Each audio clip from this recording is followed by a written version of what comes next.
The following program, Normal Show Live, is intended for responsible adults only. We advocate for the repeal of marijuana prohibition for adults. We discuss the science, culture, and controversy about America's marijuana laws.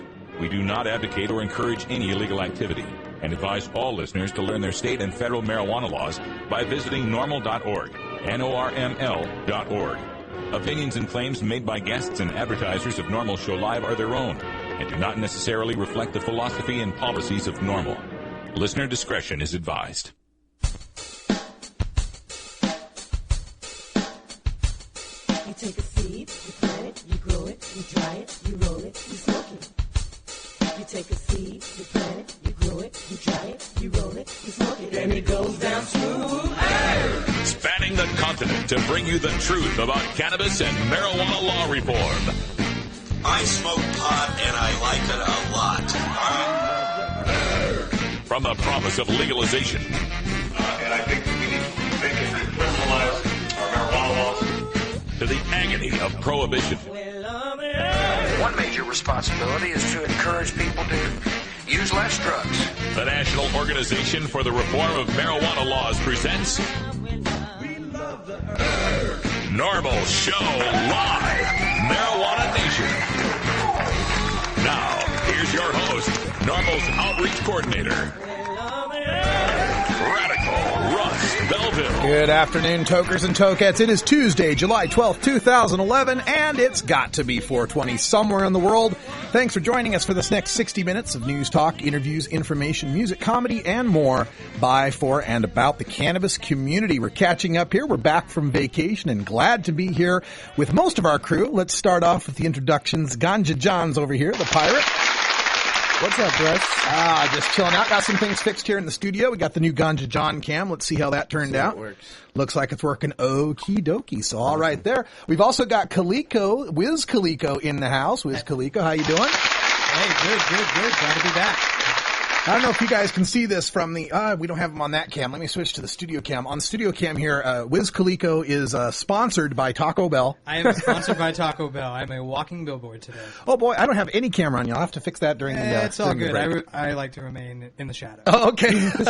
We are still without our good friend Cannabis Carrie. She is trapped in Idaho. The head gasket on her Jeep, that's what they're telling us now, is the problem. The head gasket, and she's got some folks working on that. So as soon as she can make it back to the virtual studio in Astoria, Oregon, we will bring you Cannabis Carrie and the hemp headlines. But for today, I'm going to have to bring you the hemp headlines. Some stuff today includes a new White House drug strategy that proves they have no interest in studying marijuana. A look at the city of Philadelphia. We told you about Philly NORML pointing out the racial disparities in arrests and leading to a change in Philadelphia. Well, the results are in, and you'll be surprised at how well this change by depenalizing and having a marijuana court in Philadelphia has saved that city millions and millions of dollars. Also, we want to encourage you to get a hold of your federal representatives, and especially Representatives Smith and Upton. We're going to tell you a little bit more, updating the bill to end federal marijuana penalties, the Franks and Paul bill. So we'll talk to you about that.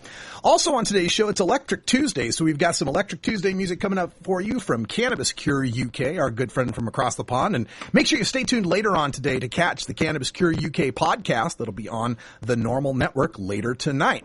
And on today's interview segment, we're going to bring you more audio from the Medical Cannabis Cup in San Francisco that we attended last month. An interview with Sheldon Black, Richard from Sheldon Black. That's right, Sheldon Black Glass, fantastic glass designer, and Richard was there to talk about the company and talk about the industry. So we'll bring you that interview at 1:30. And then at the end of the show, time for a little radical ranting. I'm taking on overweight, smoking, drinking gambler Bill Bennett and his problem with the Franks Paul marijuana legalization bill in something I'm calling the 10 reasons why overweight, smoking, drinking gambler Bill Bennett is wrong about marijuana legalization. All that and more coming up on today's Normal Show Live.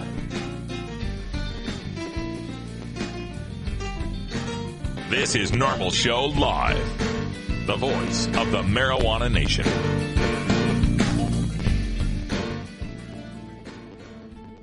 In today's busy world, we're inundated by advertising for all types of pharmaceuticals that come with a laundry list of potential side effects. Shouldn't you have better medical choices? Natural alternatives to pills pushed by Big Pharma? At Alternative Medical Choices, you could choose natural, safe, and effective alternative therapies that are right for your budget without nasty side effects. Cannabis, or marijuana, has been a legal medicine in the Pacific Northwest since 1998. Our doctors will help determine your qualifications for a medical marijuana recommendation in Oregon, no matter where you live. Our massage therapist will ease your aches and stress with soothing hemp seed oil or cannabis-infused massage salves. We also offer acupuncture, Reiki, and other alternative health therapies. Call Alternative Medical Choices in Portland, Oregon at 503-288-5579 or visit our website at www.altmedchoices.com. We specialize in out-of-state recommendations. That's www.altmedchoices.com or call 503-288-5579. Hey, how's it going? My name's Will. I don't work at a used record store. I don't own an iguana, although I'm sure they make great pets. I don't have dreadlocks or play the acoustic guitar. I can remember quite well, thank you, and no, I don't constantly have the munchies. When 420 comes around, I've still got 40 minutes of work left. I've never hit a girl on a bike with my car or shot my friend with a shotgun. I've never had to apologize for letting a girl I was watching drown in a pool while I was getting high because, duh, I wouldn't be getting high if I was around children. I'm a regular guy who works regular jobs, just like the majority of all Americans who use marijuana occasionally and responsibly. My name is Will, and I'm normal.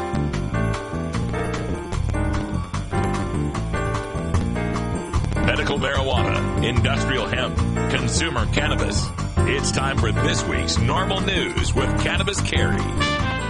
As we mentioned earlier, Cannabis Carey can't be with us today, so I'm Radical Russ with your hemp headlines. Coming from the NORML blog, latest White House drug strategy report affirms our government has virtually no interest in actually studying marijuana. The White House yesterday, with little fanfare, issued its annual and long overdue 2011 National Drug Control Strategy Report. As usual, the White House's official justification for the ongoing multi-generational drug war was light on facts and heavy on rhetoric, particularly as it pertained to the federal government's fixation with criminalizing cannabis. Here are just a few examples, all of which are excerpted from a section of the report entitled, ironically, The Facts About Marijuana, about your government on pot. And you can get the link to that entire section there at our main website, normal.org. Here's some of the things that the government is saying are the facts about marijuana. Quote, confusing messages being conveyed by the entertainment industry, media, proponents of medical marijuana, and political campaigns to legalize all marijuana use perpetuate the false notion that marijuana use is harmless and aim to establish commercial access to the drug. This significantly diminishes efforts to keep our young people drug-free and hampers the struggle of those recovering from addiction. Another point they make, quote, marijuana and other illicit drugs are addictive and unsafe. The science, though, still evolving in terms of long-term consequences, is clear. Marijuana use is harmful. Independent from the so-called gateway effect, marijuana on its own is associated with addiction, respiratory and mental illness, poor motor performance, cognitive impairment, among other negative effects.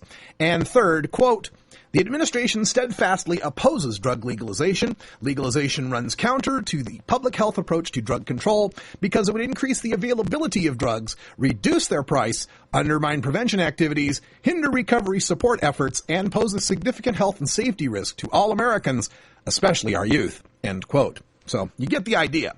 Now, of course, none of these allegations represent anything new for this or, for that matter, any previous administration, and NORML has responded in detail to most of the drug czar's claims previously.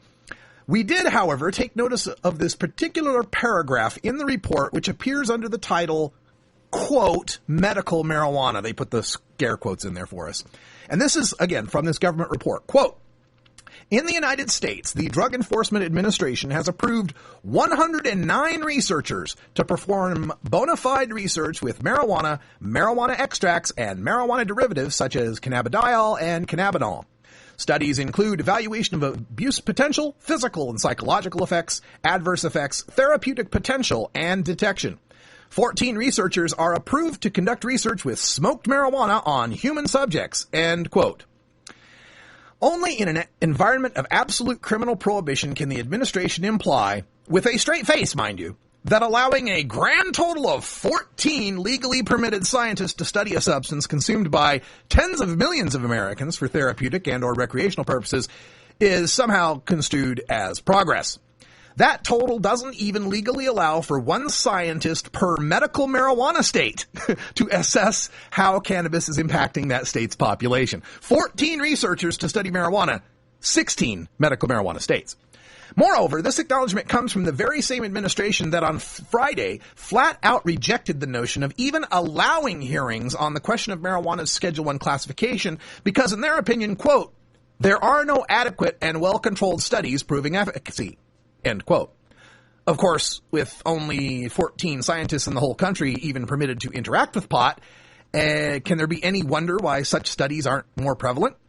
Oh, and by the way, remember the results last year of the FDA-approved gold standard clinical trials assessing the safety and efficacy of inhaled cannabis in severely ill patients? Apparently neither does the DEA. Nor are they aware of lots of well-controlled studies on medical cannabis that we have linked at our blog at NORML.org. Interestingly, according to the DEA's 2010 white paper on cannabis, last year there were a total of 18 scientists licensed by the government to work with marijuana in a clinical setting. Perhaps next year there will be only 10. If DEA and NIDA have their way, perhaps by 2013 we'll have reduced it all the way to 0. As for the other 95 scientists legally authorized by the federal government to assess the efficacy of marijuana extracts and marijuana derivatives in animals, most of them were in Washington last week, Washington, D.C., at the annual meeting of the International Cannabinoid Research Society. But even these chosen few acknowledge that their work has next to no influence on the very administration that authorizes it. And for more information on all of this, please check out our NORML blog. White House Drug Strategy Report affirms that their government has no interest in actually studying marijuana. We reported to you last year on our activists in Philly NORML, Derek Rosenzweig, Chris Goldstein, all of the crew out there with Philly NORML, working so hard to uncover the statistics on the racial disparity of arrests in the city of Philadelphia.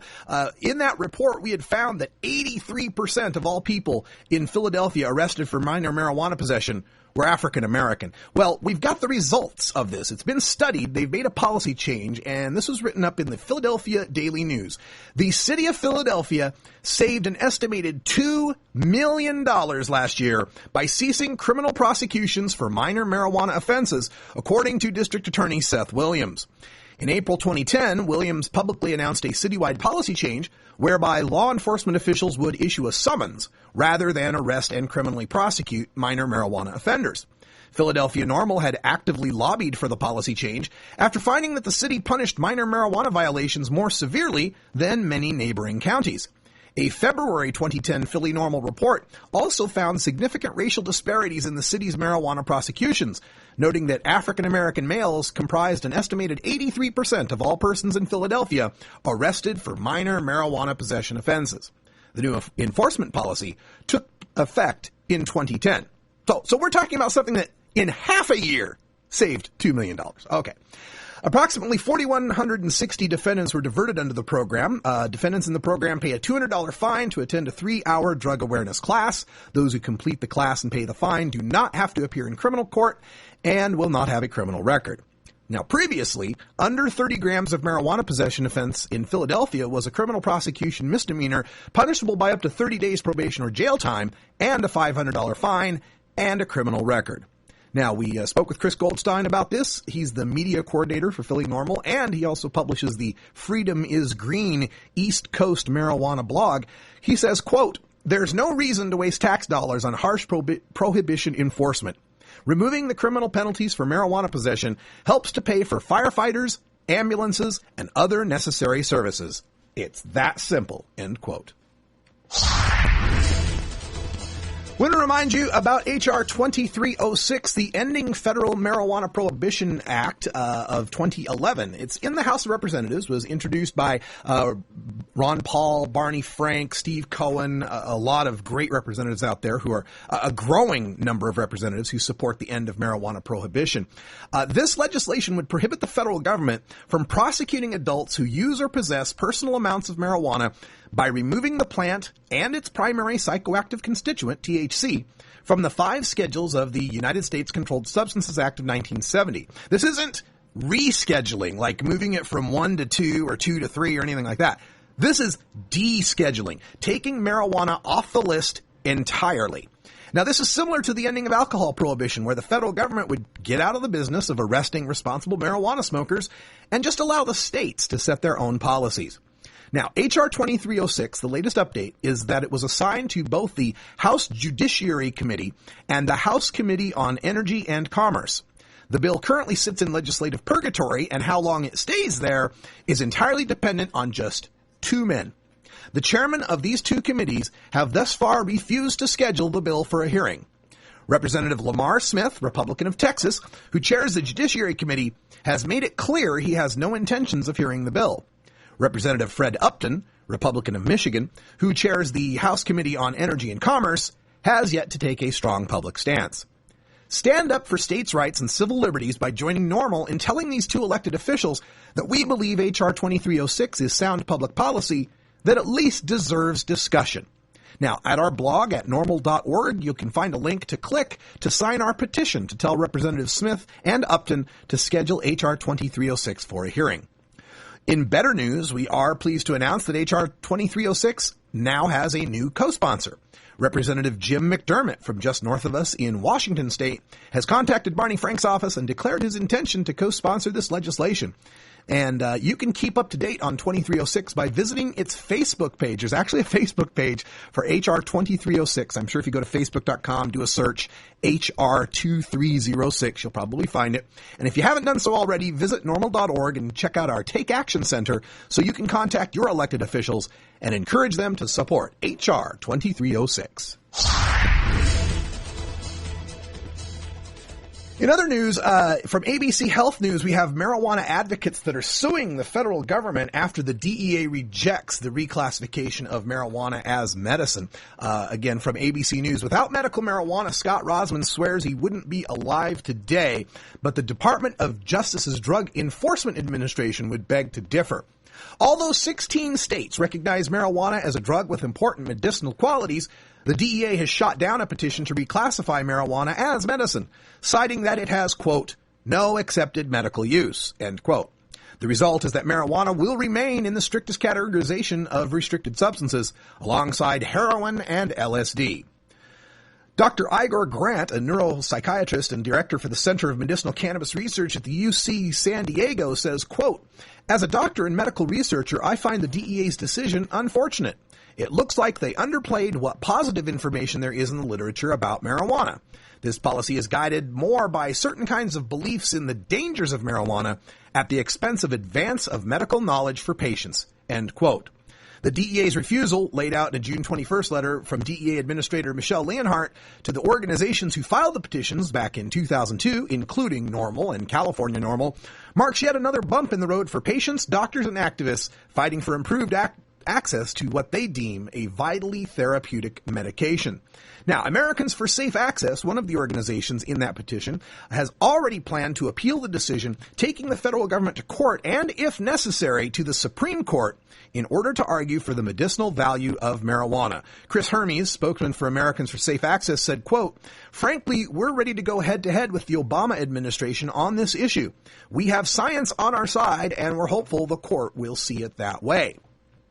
And once again, the silver lining in all of this is that for so long, this has been in the DEA's administrative courts. We've been petitioning the DEA internally to reschedule this, to take a look at it. And it's, it's a kangaroo court. You're asking the DEA to judge itself. And of course, the DEA is always going to say the DEA is right. So this gives us the chance now to take it outside of the DEA and put it in front of what at least should be more impartial justices to assess the medicinal value of marijuana. We've got, like we said, 16 states here that have medical marijuana. There is definitely recognized medical use in the United States. UC Berkeley's Dr. McCown also said, quote, Schedule 1 is a barrier to research and to physician practice. Under federal law, it precludes physician prescriptions, putting state and federal laws in conflict for those states that have legalized medical marijuana. End quote. And it illustrates another thing that's just really sad in this country today, is that it is easier for a high school kid to get a hold of a bag of marijuana than a scientist or a doctor in this country. They keep telling us that there's no studies, there's no medical information, there's no reputable science about this. But then every time we try to do the studies and the reputable science, We come up against this roadblock called Schedule 1 that doesn't allow reputable researchers to even grow the plant or study it for its values. It's time we end this prohibition, and again, go to the HR 2306 page out there on Facebook, do what we can at the federal level, and let's end marijuana prohibition once and for all. What do you think about a break, Russ? Oh, I think a break is good, and I think we ought to do some of our own research on the medicinal properties of marijuana. What do you think? I think it's a good idea. All right, we're back after this. It's 20 after the hour, and we have to take a short break, if you know what I mean. Please support these sponsors who support NORML Show Live. Oh, have you ever met that funny reefer man? A reefer man. Have you ever met that funny reefer man? A reefer man. If he said he swam to China, he would send you South Carolina. Then you know you're talking to that reefer man. Hey, you're broadcasting on Stickcam, right? Yeah. Right, big up to the people at Stickcam. I broadcast on Stickcam to BeReal.tv, BeReal TV on Stickcam. So big up to everybody watching from this page. I know your show. I support you. Remember that. Y'all watch that show too, because the more informed you can be about this whole movement, the better. Because it takes all of us to have this knowledge, to be able to use it to obtain that legalization. We can get it, but it takes all of us. I'm Alan St. Pierre, Executive Director of NORML. Have you heard about the new super pot that's supposedly 20 times more potent than your father's Woodstock weed? Don't believe the hype. Marijuana's THC potency has always varied, even in the 60s and 70s. And the drug czar's numbers are full of, well, exaggerations. While no intoxicant is harmless, cannabis is non-toxic and far safer than alcohol. No matter how much you smoke, of whatever potency, you cannot die of a marijuana overdose. Potency is irrelevant anyway. More potent pot just means you smoke less of it, meaning less harmful smoke in your lungs. This is a prime example of harm reduction in action. Besides, the government already allows the prescription of THC pills. Its commercial brand name is Marinol, and it's 100% potent. Meanwhile, the federal government won't allow dying people to use natural marijuana, no matter what the potency. Does this make sense to you? Learn the facts about pot. Visit norml.org today.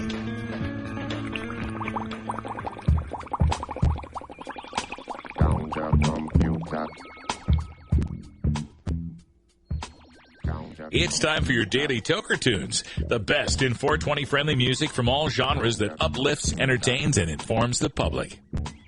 Today we bring you tunes for Electric Tuesday, our segment featuring the best of modern electric music in the genres of dance, new age, house, and experimental. If you'd like to submit your song to be played on NORML Show Live, send it to us at stash@norml.org. Now here's some more great independent marijuana music for today's daily Toker Tunes.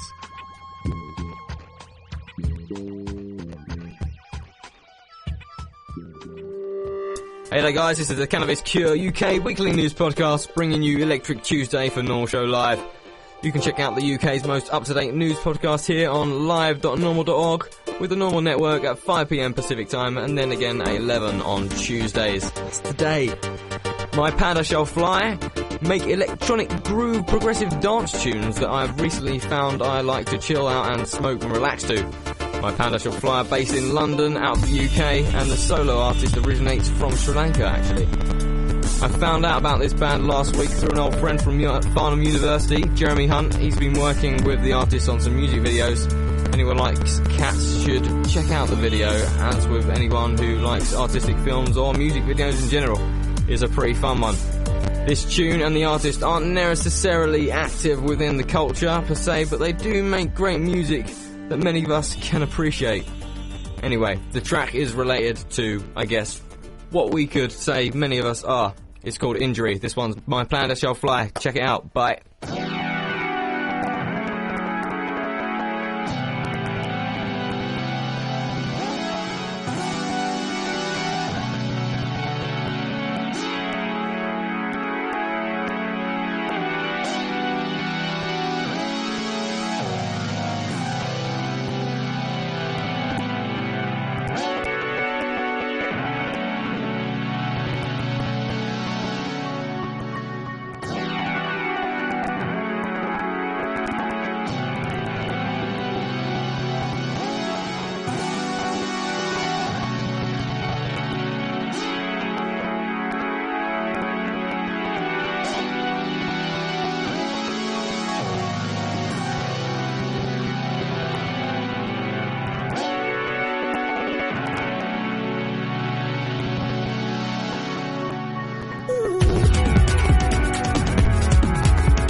You want a copy of that song for your iPod? Check out the Daily Toker Tunes at the Stash blog by surfing to stash.normal.org and choosing Media and then Toker Tunes from the main menu. Starfish Designs, makers of the original Gandalf. I'm Radical Russ, and when I want to relax, I always have my 17-inch long original Gandalf from Starfish Designs nearby. The hand-blown borosilicate glass is strong and easy to clean, and the design is sleek and sophisticated. Starfish Designs are available from Bend, Oregon at a glass retailer near you. For locations, call 541-788-GLASS. That's 541-788-4527. Normal Show Live is actually live every weekday at 1 p.m. Pacific Time. Right now, you're grooving to our Daily Toker Tunes. If you like what you hear and you'd like to donate to the cause, send your check or money order to Normal Show Live, 1600 K Street Northwest, Suite 501, Washington, D.C., 20006. Your donation is a tax-deductible gift to the Normal Foundation and will be used to help support this online media. Thank you. I have to say that there was one question that was voted on that ranked fairly high, and that was whether legalizing marijuana would improve the economy and job creation. I don't know what this says about the online audience, but the answer is no. I don't think that is a good strategy to grow our economy. So.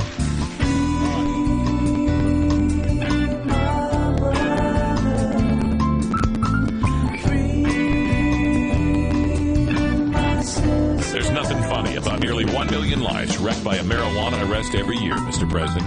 Politely tell President Obama what you think about legalization by calling the White House at 202-456-1111. This is Normal Show Live.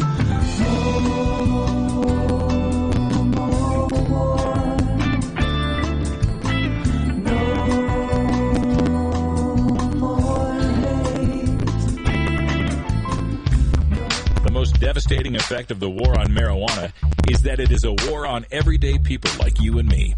All week, we speak to the doctors, scientists, celebrities, and politicians who make up the professionals fighting for cannabis liberty.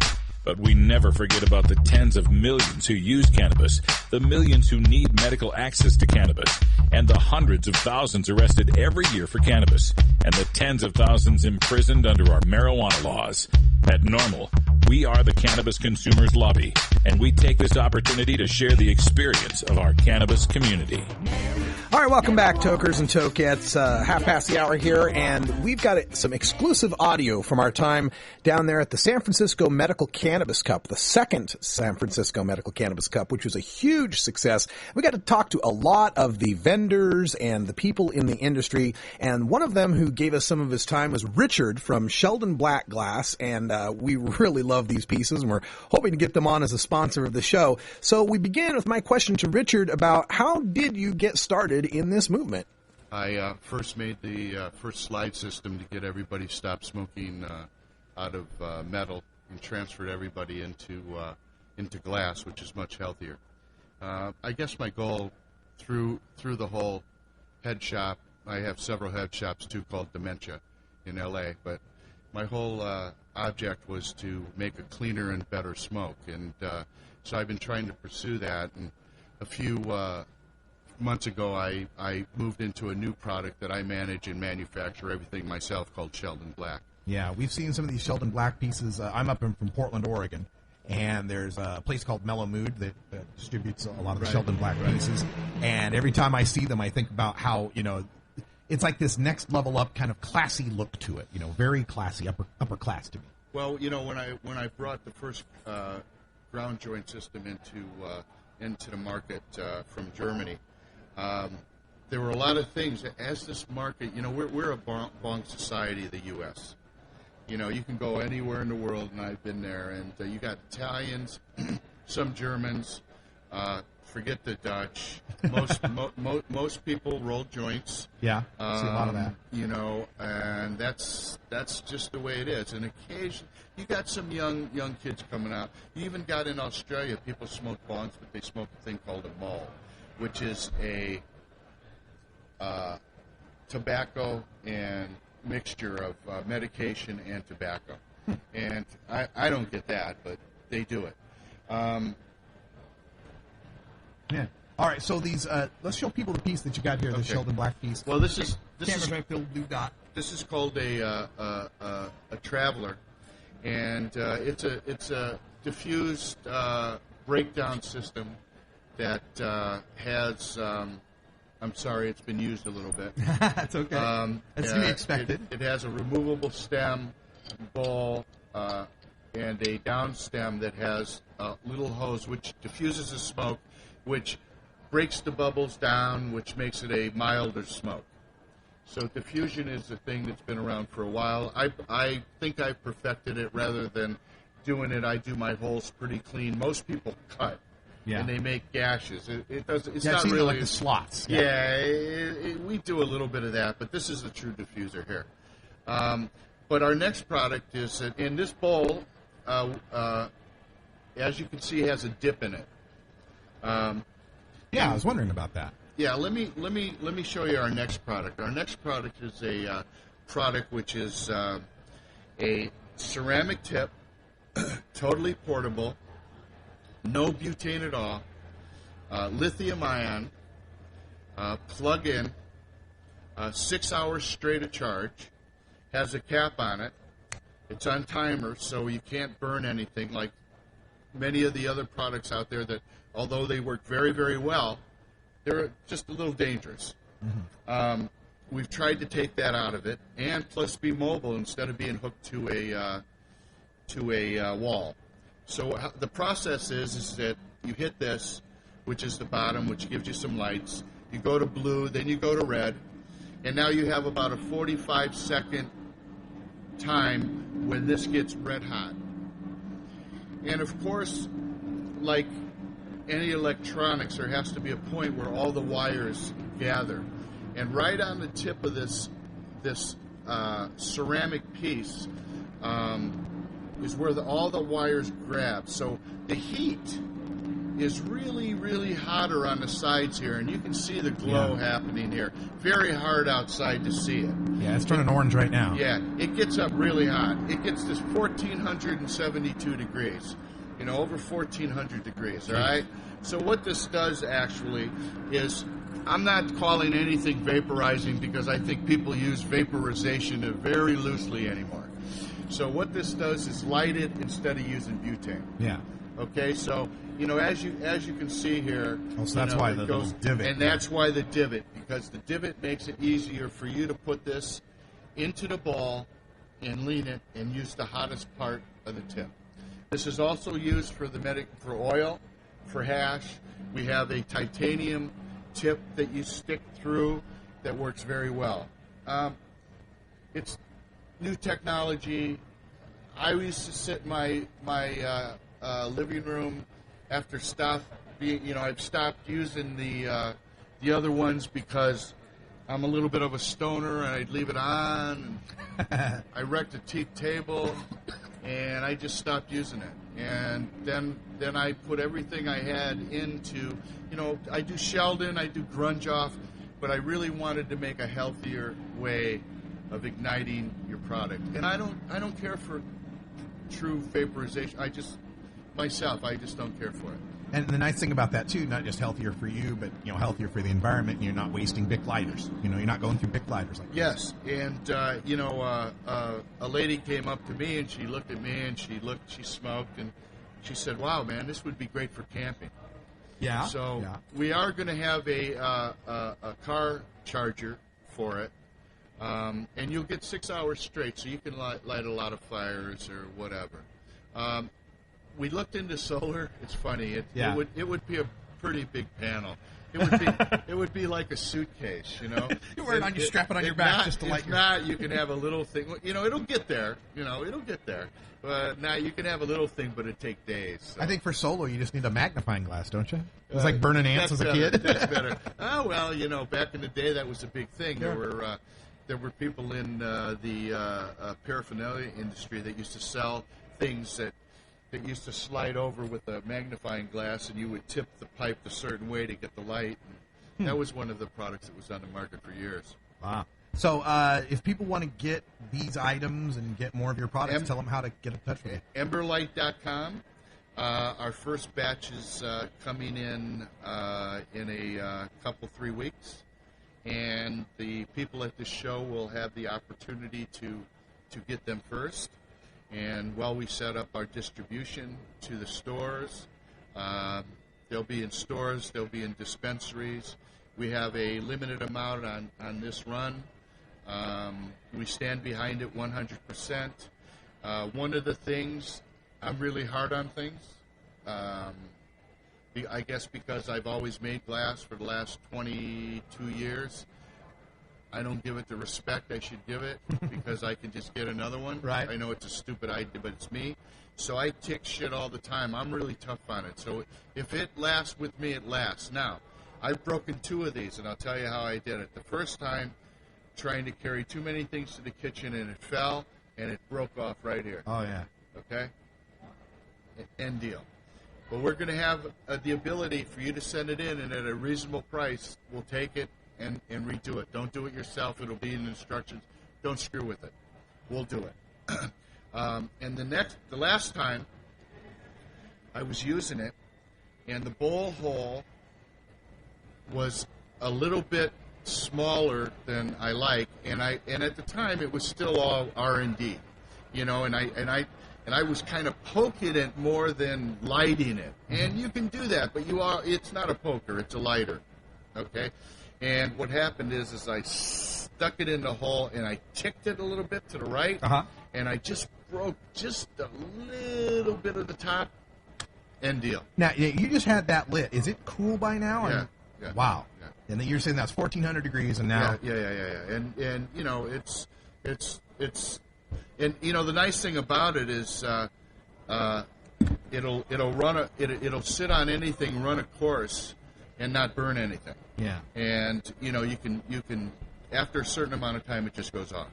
So yeah, it's a product we've been working on for about a year. It's been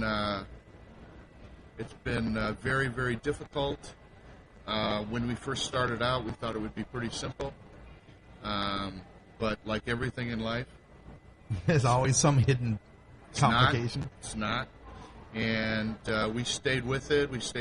And I think our product, we have our second generation will be coming out within, a year, less 6 months. And that'll have a few more tricks to it. All right. So every day we're looking at things to make it better. All right. So is Ember like emberlight.com? Yeah, EMBUR.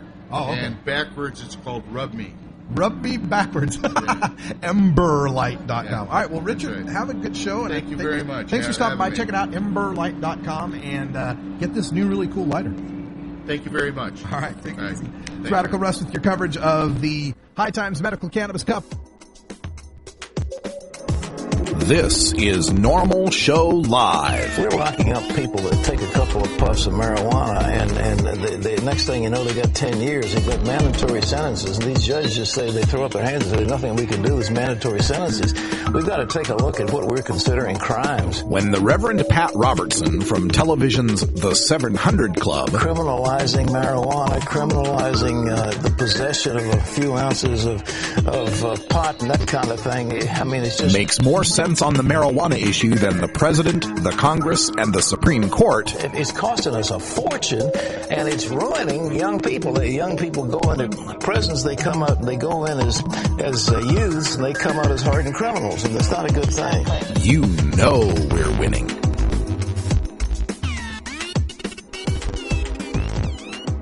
I'm a doctor. I'm a lawyer. I'm a journalist. I'm a student. I'm a teacher. I'm a representative. I have cancer. The outdated laws of prohibition are more dangerous than the plant itself. I lost my scholarship. I was fired. 20 million arrests since 1965. This is getting ridiculous. Our prisons are overcrowded with non-violent offenders. We have the opportunity to change. This is costing our country billions of dollars. Making my family and I fight in a courtroom is difficult enough when I'm already fighting through chemotherapy. There's no reason to be scared by tradition anymore. We can stop this. We can stop this. We are the American people. We can stop this. And you have our support. We are old, young, Straight. Gay. We're every race and nationality. And we're not going to give up. You can tax it. You can regulate it. Apply age restrictions. You can create millions of new jobs. We can save our economy. President Obama? It's time for legalization. Legalization. Yes. We Can. Legalize it. Don't criticize. This is Peter Tosh for NORML, the National Organization for the Reform of Marijuana Laws. Did you know that more than 400,000 Americans were arrested last year for the possession of marijuana? People are being sentenced to up to 40 years for even standing beside a joint. Well, I think it is definitely time for you to help doing something towards this. To find out what you can do, just write NORML, NORML 2317, M like in Marijuana Street. That's 2317 M Street, Washington, D.C. 20037. Help NORML to help protect your rights.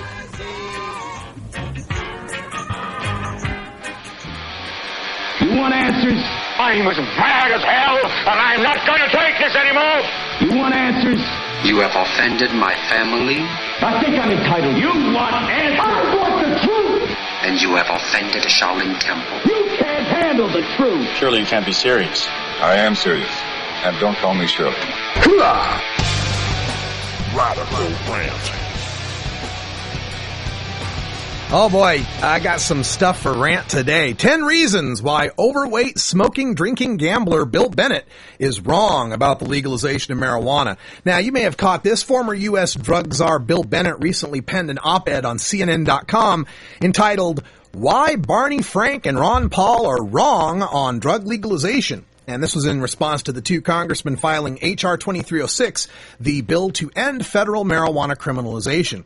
Our own Paul Armentano has already done quite a good job debunking this on the NORML blog, noting that the bill does not legalize drugs or even so much as legalize marijuana.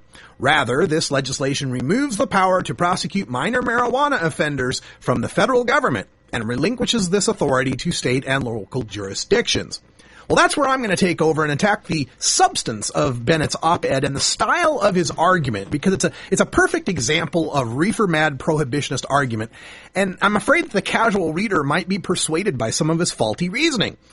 In passing, I would also like to mention that Bill Bennett has enjoyed fatty foods to excess, consumed toxic and addictive alcohol and tobacco regularly, and once admitted to an $8 million gambling habit. So forgive me if I grant Bennett's proclamations on virtue and healthy lifestyle choices with the same respect I give celebrities who tell me to go vegetarian to save the environment while they're flying cross-country on private jets. Anyway, let's go to these 10 reasons. Number 1, never talk about legalizing marijuana.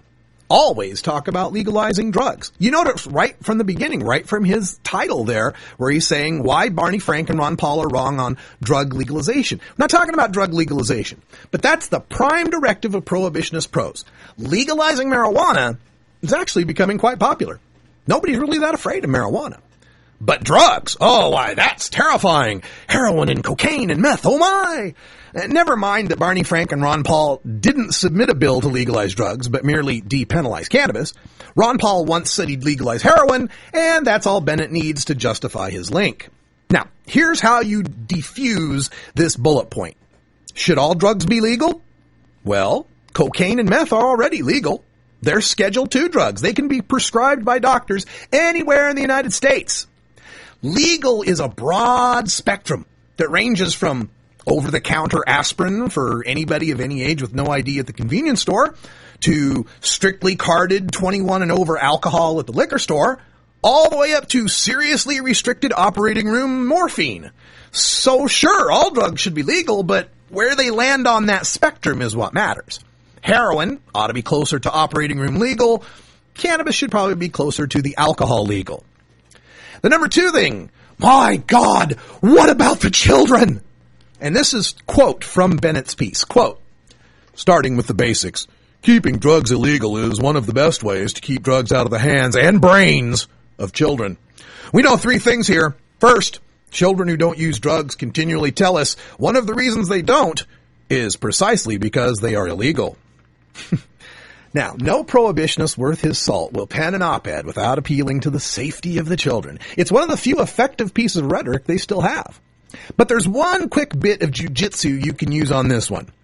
So, it is your claim that the only effective way we can protect children from marijuana is to imprison adults who use marijuana? If so, how is it that we reduced 12th grade lifetime drinking rates from 90% to 75% and reduced lifetime smoking rates from 75% to about 40% without imprisoning any adults for smoking and drinking? Now, Bennett cites some stats about the perception of risk and social disapproval being the reasons that kids don't take drugs. So, how is it that in the Netherlands, a place that socially tolerates adult cannabis use and places very little perception of risk on that, the rates of lifetime cannabis use are half what they are for American 12th graders and 1/3 what they are for American 15-year-olds? Now, sure, the kids who don't smoke pot tell you they don't because it's illegal, but what difference does that make to the 2 out of 5 high school seniors who have? Another quote from the Bennett piece, quote, "Second, keeping drugs out of the hands of children is the best way to prevent drug addiction generally, as study after study has confirmed that if we keep a child drug-free until age 21, the chances of use in adulthood are next to zero." Well, I guess I'm that next to zero guy, because I smoked my first joint when I was 22 years old. But what Bennett hides is the fact that we aren't keeping cannabis out of the hands of kids. Kids consistently rate cannabis as easy or fairly easy to get. And we're talking 80% to 90% ranges over 30 years of asking this question. And more than a quarter of kids can say they can get weed within a few hours. His number 3 point. "We have enough problems with legal drugs. Why would we add another?" And this is the quote from the Bennett piece. "Third, we don't need to guess at hypothetical legalization schemes. Our experience with legally prescribed narcotics has already proven it, and we now have an epidemic. This, despite doing everything the theorists have asked, from oversight to regulation to prescription requirements." Yeah, Bill, but in this case we're talking about things like OxyContin that are highly addictive, unlike cannabis. And couldn't part of this epidemic be due to the massive advertising by pharmaceutical companies that tout the pill as the answer to all life's maladies, or pharmaceutical reps that hand out free samples and encourage doctors to distribute them like candy? And in some cases, didn't some of these opioid users get addicted because a doctor couldn't prescribe a safer, more effective, non-addictive remedy because it's Schedule 1? Regardless, Bennett's point only makes sense in some fantasy land where the current policy of prohibiting marijuana has no downside. We're not adding another legal drug. We're recognizing that regulating cannabis reaps more benefit and causes less harm than prohibiting it. Now, speaking of those harms, his number 4 point, the fourth reason why overweight, drinking, smoking gambler Bill Bennett is wrong on legalization: we must keep it illegal to keep it expensive. Here's the quote from Bennett. "Normalizing, destigmatizing, and legalizing illegal drugs lowers their price and increases their use. As a recent RAND study on California found, legalization of marijuana there would cut the price by as much as 80% and increase use from as little as 50% to as much as 100%. Just what California, just what our society needs." So, is Bennett arguing here that only the high price of marijuana protects us from total destabilization of our society? Funny that he should be in favor of artificial price supports for street corner dealers and Mexican drug gangs. A price cut by 80% in a regulated market means that what little black market dealing that would occur would have the tiniest of profit margins.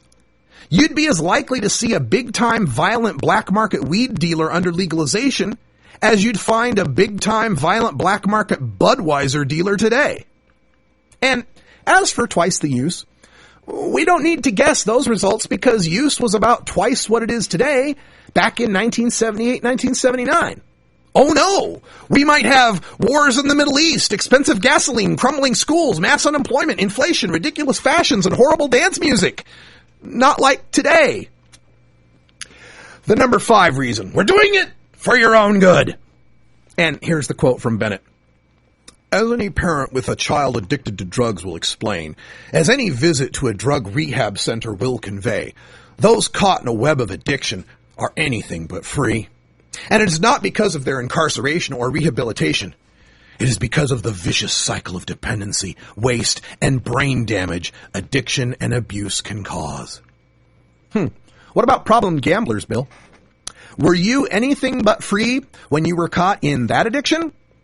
Gee, how in the world were you free to say, quote, your gambling days are over, end quote, in 2003 without going to rehab and without the heavy hand of the state and the threat of force and prison to help you? Look, I don't make light of the addictive nature of hard drugs like heroin, cocaine, meth, nicotine, and alcohol. But the fact that millions of Americans voluntarily stop using cannabis for weeks or months to pass a workplace pre-employment PET test kind of shows us that cannabis isn't terribly addictive. Our number 6 reason why drinking, overweight, gambling, smoking Bill Bennett is wrong on legalization: it's not your father's Woodstock weed. Here's the quote. Let us make no mistake about this either. Marijuana is much more potent and causes much more damage than we used to know. Today's marijuana tests on average at more than 10% THC, the psychoactive ingredient. We are even seeing samples of more than 30% THC. This is compared to the relatively lower levels of THC most legalizing proponents were more familiar with in generations past, under 4% in the early 1980s, even lower in the 1960s. Oh, okay, so you'd be okay with us legalizing the under 4% THC cannabis then, wouldn't you? Oh, you were telling us it was terribly dangerous then, right? So it must be super duper double dangerous now. Well, first of all, Bill, we have a legal Schedule III drug called Marinol, which is a 100% THC suspended in sesame oil in a capsule, and that doesn't seem to be so super duper harmful, and it's nothing but THC. Got no CBDs, got no CBN, CBG, CBGBs, cannabidabidoo. That's got nothing else in it. Just THC, the psychoactive ingredient. But 100% of that's fine as long as it's in a pill. 10, 15, 20% of that in a plant, you got a problem with. Look, Bill, here's the thing. It's not like the craps table. It's not like the $1,000 craps table that busts your bank account 10 times faster than the $100 craps table. People smoke weed to get high. If they have 5% THC weed, they'll smoke a joint. If they have 20% THC weed, they'll smoke a quarter of that joint. When you consider the smoke's the only harmful part of pot smoking, smoking a quarter as much is a good thing, isn't it? Oh, and by the way, don't believe this hype about the marijuana of the 1980s being less than 4%. Industrial hemp comes in at, 2% or less, right? I do not believe people were smoking hemp. And to say that it was even lower in the 1960s, Bill, you're just revealing your ignorance because the technology to test for THC potency didn't exist until the 1970s. He goes on with point number 7. It's really, really bad for teenagers. Here's the quote. Chronic adolescent marijuana use has been found to be associated with, quote, poorer performance on thinking tasks, including slower psychomotor speed and poorer complex attention, verbal memory, and planning ability, end quote.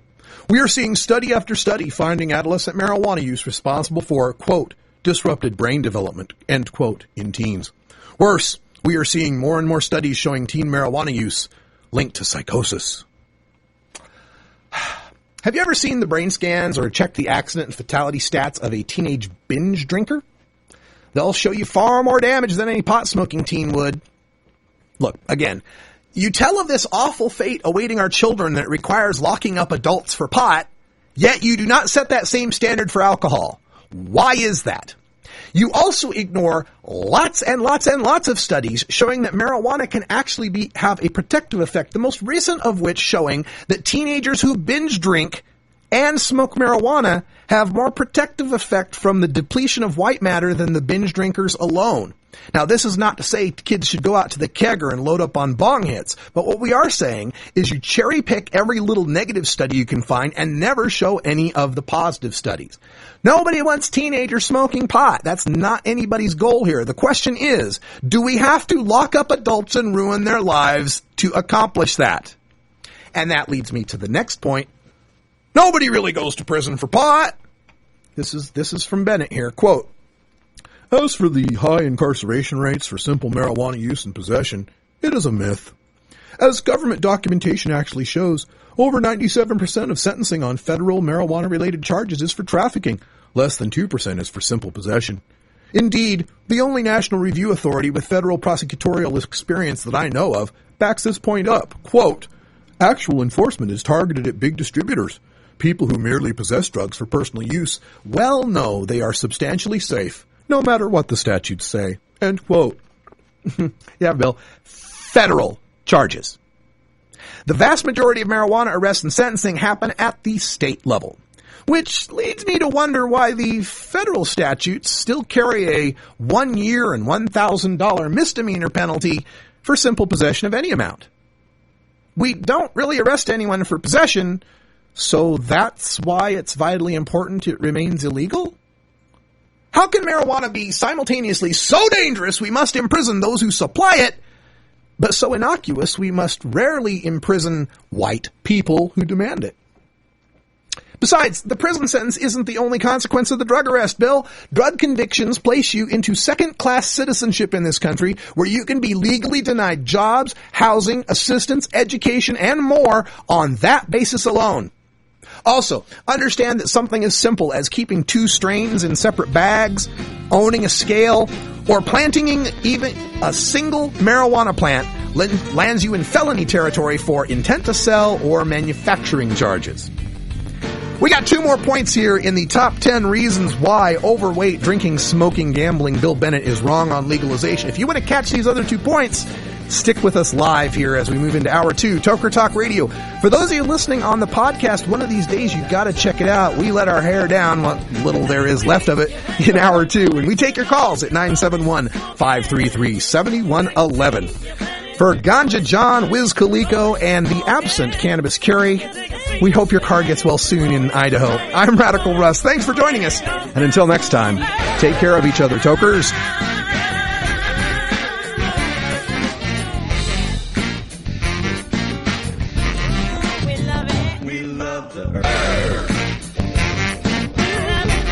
This is NORML Show Live, the voice of the Marijuana Nation.